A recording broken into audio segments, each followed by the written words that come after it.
Rising Rams! Happy week 6 of virtual learning. I'm here to give you a quick guide of how to complete your social studies playlist. So follow along with me and let's figure out what we are learning. So make sure you head over to Google Classroom and click on classwork. And this week for social studies, it is the moon week. So you need to make sure to get your moon assignments done. So let's check out this playlist to figure out what we're learning. I'll make this nice and big so you can see it.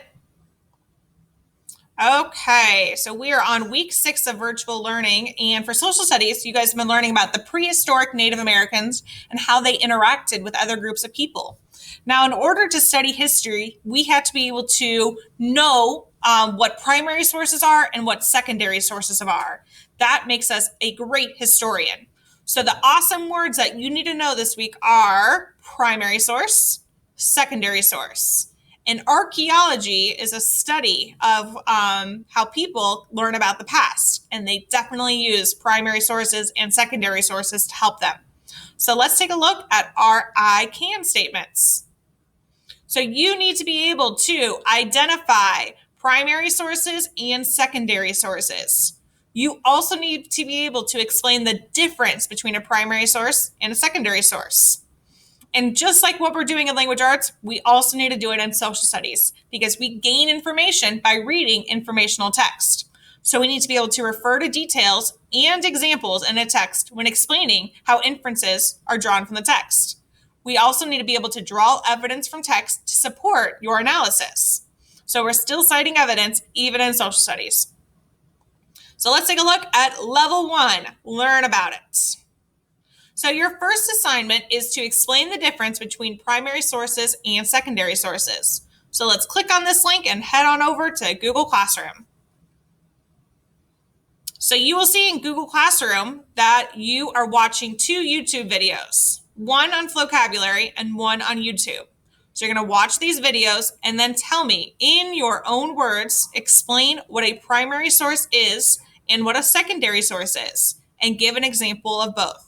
This is worth 20 points, 5 points for each definition and 5 points for each example. So that's your first assignment.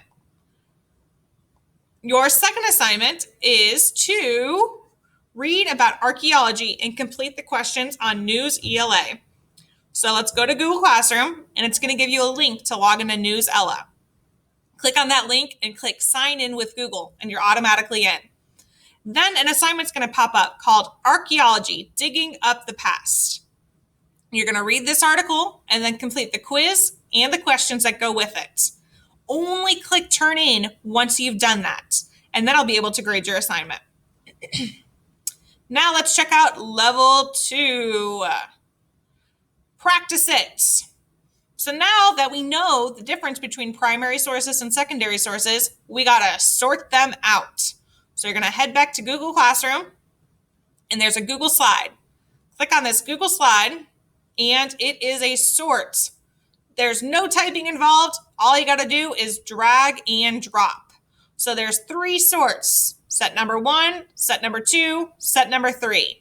You got to drag and drop these guys onto the table and tell me which one's a primary source, which one's a secondary source. So that is your level 2 assignment. Let's see what we're doing for level 3. Show me your evidence of learning. All you got to do is take a Procore test. So click on this link. It'll take you to Google Classroom where I'll give you more directions about logging into Clever. Click on Procore and you're going to do O2 Hiss. And that is it. You are all done. And your final thing to do is to finish your debrief and reflect. Tell me what helped you and what didn't help you, and then rate yourself on being able to identify primary and secondary sources. Rising Rams, I appreciate everything you do. I'm here if you have any questions or if you're confused about anything, please let me know. Happy learning. Bye, Rising Rams.